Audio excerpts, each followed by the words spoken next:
नमस्कार दोस्तों, sturdy time में आपका फिर से मैं बहुत बहुत स्वागत करता हूं। चलिए, कुछ इम्पोर्टेंट न्यूज़ है जो मैं आपके साथ शेयर कर रहा हूं। सबसे पहली न्यूज़ तो ये है कि कल हाई कोर्ट में क्या हुआ था। तो दोस्तों, कल मैंने पता किया, कल हाई कोर्ट में आपकी सुनवाई नहीं हुई है समय अभाव के कारण। एक एमपीपीएससी का केस था, आपको पता होगा, एमपीपीएससी प्री एग्ज़ाम का। ठीक है, उस केस के बारे में थोड़ी डिटेल हुई थी और उसके बाद उसकी सुनवाई आगे बढ़ी और फिर आपका जो ओबीसी रिजर्वेशन है उसकी केस की डेट आगे बढ़ा दी है। तो अब ये बढ़ा दी है 24 मार्च है, तो अब वेट कीजिए 24 मार्च का। ओके। दूसरी बात, आरक्षण को लेकर हमारे जो मुख्यमंत्री है वो सुप्रीम कोर्ट जाएंगे। और कौन सा आरक्षण है? ये निकाय चुनाव में आरक्षण है। ठीक है, तो ये न्यूज़ भी चल रही है मार्केट में, तो इसको ये मत समझना कि अपना ओबीसी रिजर्वेशन है।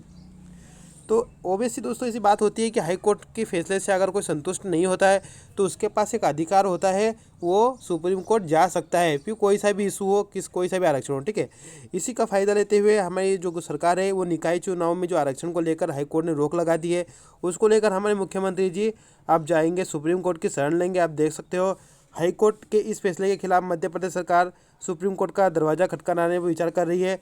सरकार के नगरीय प्रशासन मंत्री भूपेंद्र सिंह ने जानकारी दी है। किस मामले के खिलाफ? हाल ही में हाईकोर्ट ने निकाय चुनाव में जो आरक्षण की जो प्रक्रिया अपनाई जा रही है उसको रोक लगा दी है। ओके। किसी ने याचिका लगाई थी कि जो आरक्षण की जो प्रक्रिया की रोटेशन की प्रक्रिया है उसका सही पालन नहीं किया जा रहा है, तो उसको लेकर आप यहाँ पर सुप्रीम कोर्ट का दरवाज़ा खटखटाएगी सरकार।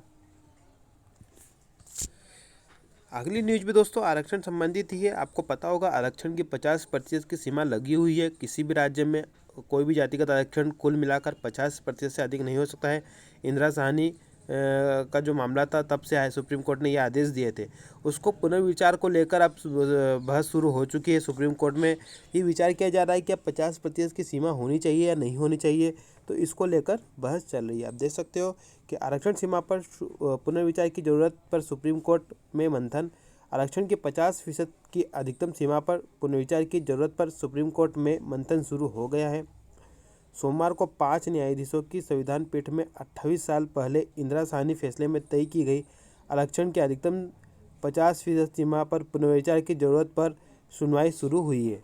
केरल की ओर से चुनाव की दुहाई देते हुए सुनवाई टालने का अनुरोध किया गया, मतलब केरल ने इसे आगे बढ़ाने की बात कही है, लेकिन कोर्ट ने मांग ठुकरा दी और सुनवाई शुरू कर दी। सबसे पहले महाराष्ट्र में मराठा आरक्षण का विरोध कर रहे याचिकाकर्ताओं की ओर से पक्ष रखा गया, जिसमें इंदिरा साहनी के फैसले को पुनर्विचार के लिए 11 न्यायाधीशों की पीठ को भेजने का विरोध किया गया। याचिकाकर्ताओं ने कहा कि आरक्षण की 50% सीमा लक्ष्मण रेखा है और सभी राज्यों को इसका पालन करना चाहिए। इस पर पुनर्विचार की जरूरत नहीं है, क्योंकि इंदिरा साहनी फैसले के बाद 5 बार संविधान पीठ ने इस फैसले को अपनाया है और कभी भी आरक्षण की 50% सीमा पर सवाल नहीं उठाया। तो यहाँ पर मंथन इसलिए चल रहा है कि जो 50% की जो सीमा है इसको संविधान पीठ पर भेजा जाना चाहिए या नहीं। ठीक है दोस्तों, ये बहुत बड़ा गेम चेंजर होगा। ये यहाँ पर जो सुनवाई चल रही है सभी राज्यों के लिए, क्योंकि बहुत सारे राज्यों में आरक्षण को लेकर मामले हाईकोर्ट में लंबित थे। इसीलिए इस पर विचार किया जा रहा है कि 50% की सीमा को हटाना चाहिए या नहीं, समय के साथ, वक्त के साथ। ठीक है, तो क्या इससे पिछड़े वर्ग के हितों का रक्षा हो रही है या नहीं हो रही है, ये सभी वहाँ पर मंथन होगा। दोस्तों, एक और न्यूज़ है जो कि शिक्षक और लिपिक के अभाव में प्रभावित हो रहे काम। आप सबको पता होना चाहिए कि हमारे शिक्षा विभाग में पहली बात तो लिपिक की भी बहुत कमी है। ओके, और फिर शिक्षकों की तो कमी बहुत पहले से चल रही है, तो इससे पूरा काम प्रभावित हो रहा है। और जो संघ है, ठीक है, कर्मचारी संघ है, उन्होंने शिक्षकों की भर्ती की मांग की और लिपिकों की भर्ती की भी मांग की, उन्होंने मांग की है और ज्ञापन दिया है विभाग को। ओके, साथ ही साथ दोस्तों, अगर हम देखें तो पीबी की वेबसाइट पर आपको पता होगा अप्रैल से पुलिस विभाग की परीक्षा शुरू होने वाली है, तो बहुत बड़ा कंफ्यूजन क्रिएट है।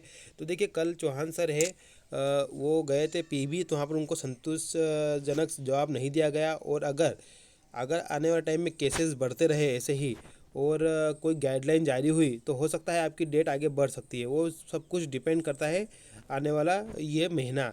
ओके, क्योंकि अगर केस ज़्यादा बढ़ गए और यहाँ पर कोई नई गाइडलाइन जारी कर दी गवर्नमेंट ने, तो पीबी को तो बहाना मिलना था, वो मिल जाएगा आराम से, वो डेट पोस्टपोन कर देगी। लेकिन अभी भी यहाँ पर डेट अभी पोस्टपोन नहीं की है, जब भी करेंगे मैं ज़रूर बता दूंगा।